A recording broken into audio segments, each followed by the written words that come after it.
हाँ dear students, मैं पिछला लेक्चर कंटिन्यू करूँगा।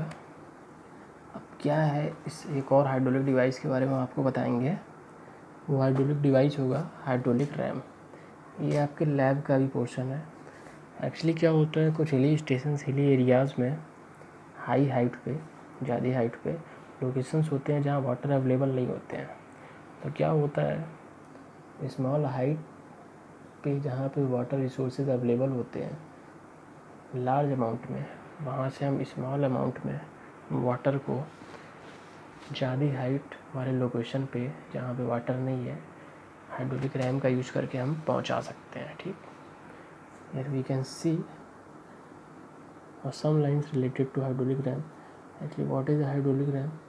Hydraulic ram is a pump which raises water without any external power for its operation.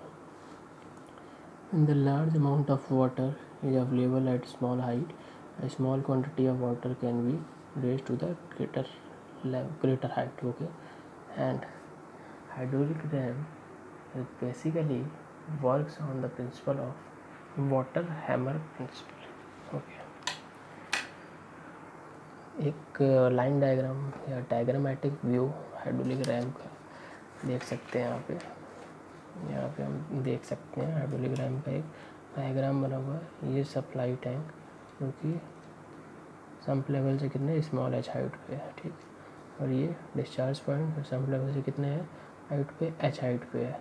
फिर ये एक वेस्ट वाल्व है, एक डिलीवरी वाल्व है, डिलीवरी वाल्व से होते हुए एक एयर वेसल है, एयर वेसल से होते हुए फिर डिलीवरी पाइप है। ठीक, अभी स्मॉल हाइट पे जो वाटर अवेलेबल है, ये वाटर हमको लार्जर हाइट पे इसमें से कुछ अमाउंट पहुंचाना है। ठीक, तो इसमें क्या होता है, जब वाटर सप्लाई इस पाइप से आती है तो क्या होता है, वेस्ट वाल्व ओपन रहता है, अचानक से वेस्ट वाल्व बंद होता है, और अचानक से वेस्ट वाल्व बंद होने से क्या होता है, इनसाइड द चैम्बर प्रेशर बढ़ जाता है, जिससे क्या होता है, डिलीवरी वाल्व ओपन हो जाता है। और डिलीवरी वाल्व ओपन होते वाटर का जो फ्लो होता है वो आगे डिलीवरी पाइप में बढ़ता है, लेकिन उससे पहले एयर वेसल से होते हुए जाता है। ठीक, और एयर वेसल में क्या होता है, कंप्रेस्ड एयर होता है, और ये कंप्रेस्ड एयर वाटर को पुश करता है और फिर हमको ज़्यादा हाइट की लोकेशन पे क्या मिलता है, वाटर अवेलेबल मिल जाता है। ठीक, इस तरीके से हाइड्रोलिक रैम का हम यहाँ पे डायग्राम देख सकते हैं। कौन कौन से पार्ट्स होते हैं हाइड्रोलिक रैम में, सप्लाई टैंक, दूसरा supply pipe, inlet valve, chamber, waste valve, delivery valve, delivery pipe, air vessel. Air vessel may be defined as a device in which lower portion is filled by the water and upper portion is filled by the air, and in this case compressed air pushes the water for the discharge point. Now एक note देख सकते हैं यहाँ पे, note में लिखा हुआ है when the waste valve close, जैसे मैंने बताया कि वेस्ट वाल्व क्लोज रहता है, अचानक से जब बंद होता है तो क्या होता है, प्रेशर ज़्यादा हो जाता है। ये चीज़ मैंने ऑलरेडी डिस्कस कर ली है। ठीक, अब क्या होता है,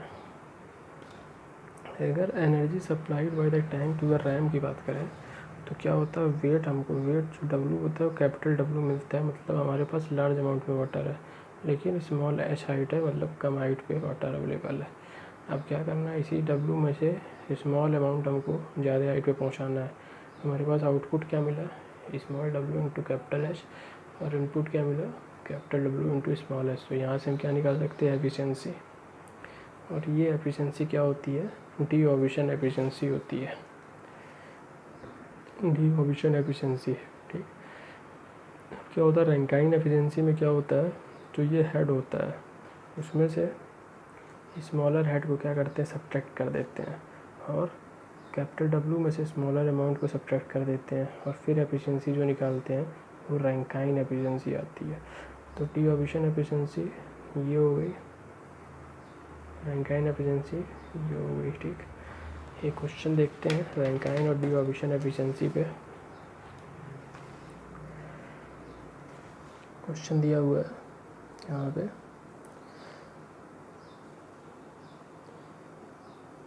water is supplied at the rate of 0.002 metre cube per second. ठीक, इसका मतलब डिस्चार्ज दिया हुआ है, क्यू कैपिटल क्यू दिया हुआ है, और इस कितने हाइट पे ज़्यादा वाटर अवेलेबल है, स्मॉल एच हाइट पे, मतलब कम हाइट पे, small H equal to 3 metre.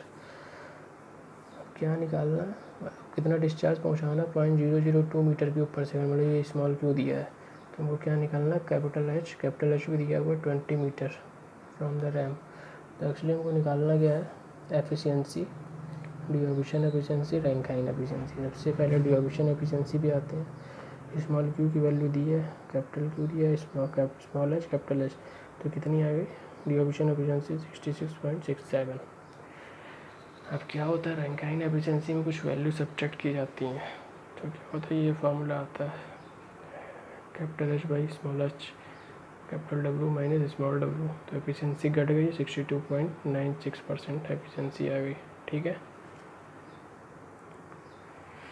फिर क्या हम पढ़ते हैं, फिर हम देखते हैं किसके बारे में, हाइड्रोलिक लिफ्ट के बारे में। हाइड्रोलिक लिफ्ट, हाइड्रोलिक लिफ्ट क्या होता है, बेसिकली आप जानते ही हैं लिफ्ट का काम क्या होता है। Basically the hydraulic lift, a device used for carrying passenger or goods from one floor to another floor or multi-storied building. Basically, there are the following two types of hydraulic lift. First is direct acting hydraulic lift, second is suspended hydraulic lift. Actually दूसरा वाला ही पहले वाले का जो है modified form है। पहले वाला सिंपल एक वेल सिलेंडर और रैम यूज़ किया गया है, दूसरे वाले में पुली वगैरह यूज़ किया गया है। यहाँ पे हम देख सकते हैं फ्लोर है, first floor, second floor, third floor. अब क्या करना है, ये केज है, केज पे ही वेट रखा जाता है, ऑब्जेक्ट को रखा जाता है, और इस केज से अटैच क्या होता है, स्लाइडिंग सिलेंडर। स्लाइडिंग सिलेंडर किस में होता है, फिक्स सिलेंडर में, और फिक्स सिलेंडर के बॉटम पोर्शन पे लिक्विड सप्लाई हो रही है। यहाँ से जब लिक्विड सप्लाई होती है तो इसमें कोई प्रेशर एनर्जी होती है, जिससे कि sliding RAM up and down motion करता है। अप मोशन किया, इसका मतलब प्रेशर सप्लाई मिल रही है, मतलब वाटर सप्लाई इनसाइड हो रहा है, और डाउनवर्ड मोशन के लिए वाटर ड्रेन किया जाता है, रिमूव किया जाता है। ठीक, बेसिकली इसके लिए कुछ मैथमेटिकल कैलकुलेशंस देखते हैं।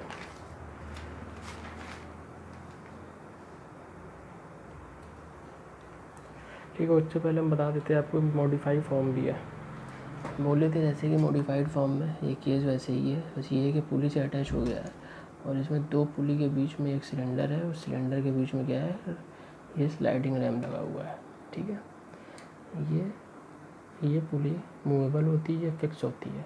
जब दो पुली के बीच की डिस्टेंस कम होती है तो ये रोप जो है बढ़ जाता है, और ये रोप बढ़ जाता है तो केज डाउनवर्ड डायरेक्शन में आता है, मतलब लिफ्ट नीचे की डायरेक्शन में आती है।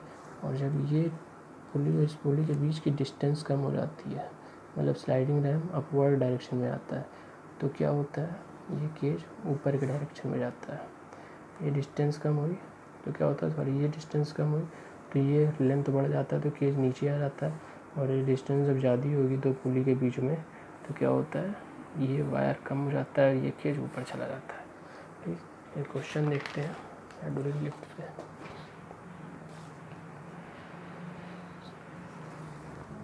ये क्वेश्चन दिया हुआ है कि hydraulic lift is required to lift load of 8 kilo newton, W 8 kilo newton है, through height of 10 metre. Cycle जो कंप्लीट होता है 80 सेकंड में कंप्लीट होता है। ठीक है, और the speed of lift is 0.5 metre per second. Now we have to calculate the value of power required to drive the lift, working period of the lift और idle period of the lift in seconds. पहला point निकालते हैं, power required to drive the lift. तो load lifted कितना है, 8 kilo Newton, यहाँ से 8000 Newton में डब्ल्यू की वैल्यू आ गई। हाइट कितना लिफ्ट करना है, 10 मीटर, और time for the operation 80 second. Speed कितना है, 0.5 मीटर पर सेकेंड। पहला निकालते हैं, सिंपली पहले वेट और हाइट को मल्टीप्लाई कर देंगे तो वर्क निकल जाएगा। कितना वर्किंग पीरियड दिया हुआ 80, तो 80 सेकेंड से डिवाइड कर देंगे तो पर सेकेंड में हमको वर्क डन मिल जाएगा, वर्क डन पर second 1000 Newton metre per second. और 1000 न्यूटन मीटर पर सेकेंड को 1000 से डिवाइड करेंगे तो 1 किलोवाट में हमको पावर मिल जाएगी। ठीक, now second point, working period of lift. तो वर्किंग पीरियड ऑफ लिफ्ट अगर हमको कैलकुलेट करनी है, बेसिकली पीरियड ऑफ लिफ्ट हमारा टी निकालना है। ठीक, तो क्या होता है, v equal to distance by time, T निकालना, T equal to distance by v। तो डिस्टेंस h हो जाएगा, v की वैल्यू दी है तो डिस्टेंस h 10 मीटर दिया है, v 0.5, तो यहाँ से 20 सेकेंड आ जाएगा आंसर। अब क्या है, आइडल टाइम पूछना है। आइडल टाइम क्या हो जाएगा, idle time of the lift. तो ये पूरा साइकिल कंप्लीट करने के लिए 80 सेकंड लगा रहा है, लेकिन हमको कितने देर में वर्किंग मिल रहा है लिफ्ट, 20 सेकंड में। तो आइडल क्या हो जाएगा, 60 second. Non working time duration is 60 second. Okay.